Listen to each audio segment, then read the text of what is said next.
Jesus virá nas nuvens com milhares e milhares de anjos tocando trombetas.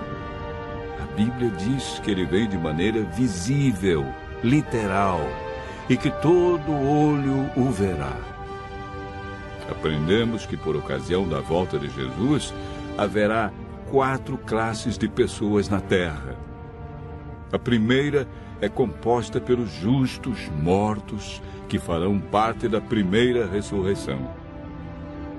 A segunda classe é dos justos vivos, que serão transformados e levados para o céu juntamente com os ressuscitados.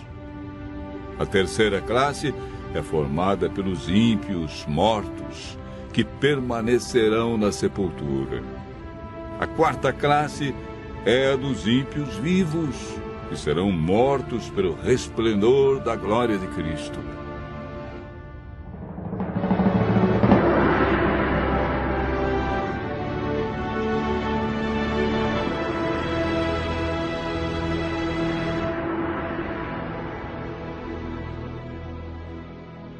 Hoje vamos aprender um pouco mais sobre o milênio.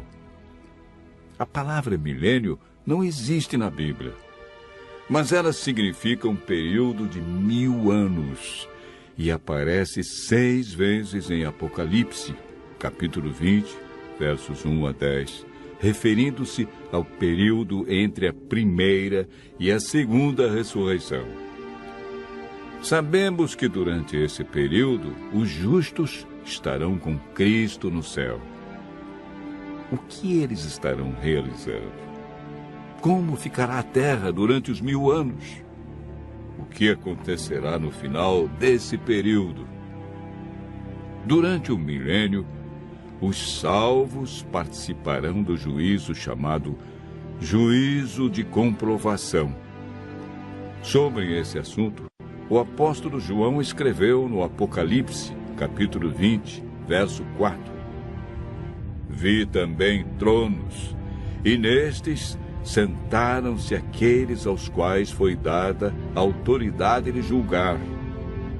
Vi ainda as almas dos decapitados por causa do testemunho de Jesus, bem como por causa da palavra de Deus, tantos quantos não adoraram a besta, nem tampouco a sua imagem, e não receberam a marca na fronte e na mão, e viveram e reinaram com Cristo durante 1000 anos.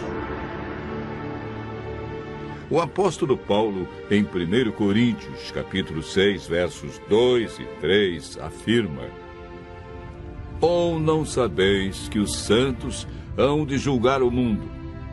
Ora, se o mundo deverá ser julgado por vós, sois acaso indignos de julgar as coisas mínimas? Não sabeis que havemos de julgar os próprios anjos? Quanto mais as coisas desta vida. Esse julgamento que ocorre durante o milênio não decide quem está salvo ou perdido.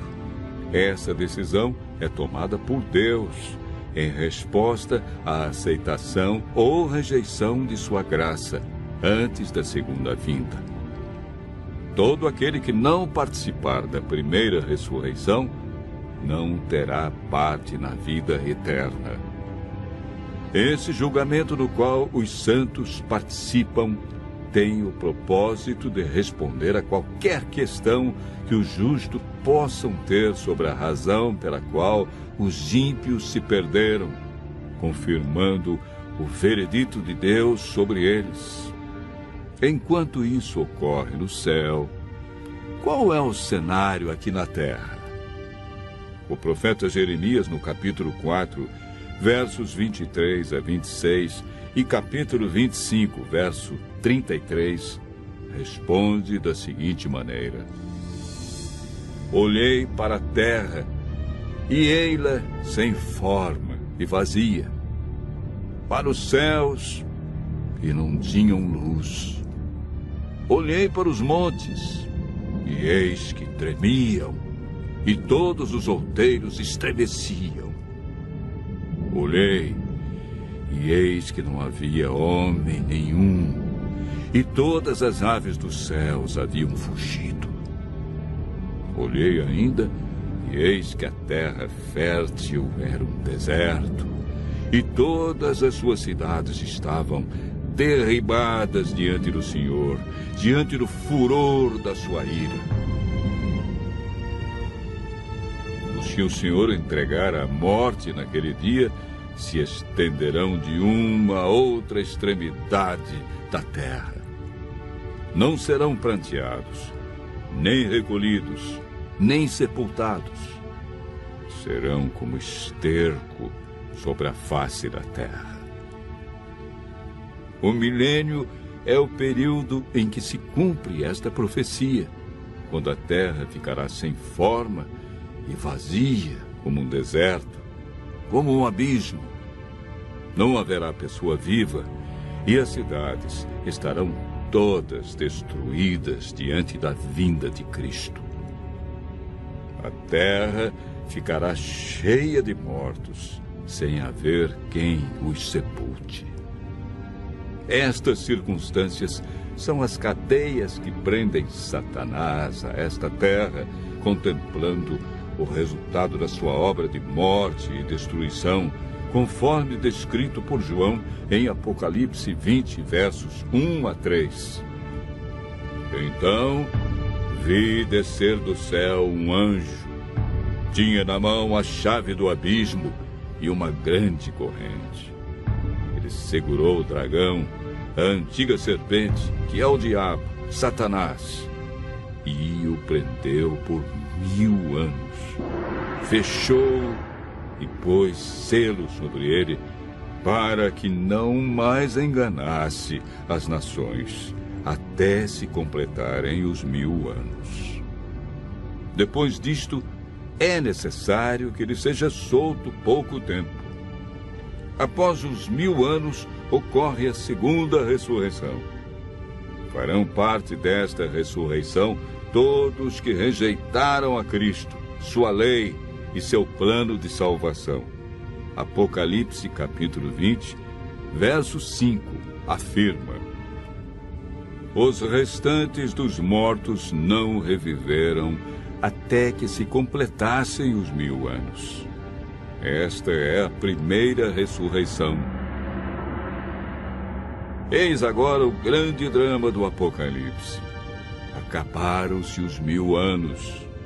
Deus ressuscita todos que o rejeitaram e, consequentemente, Satanás é solto de sua prisão.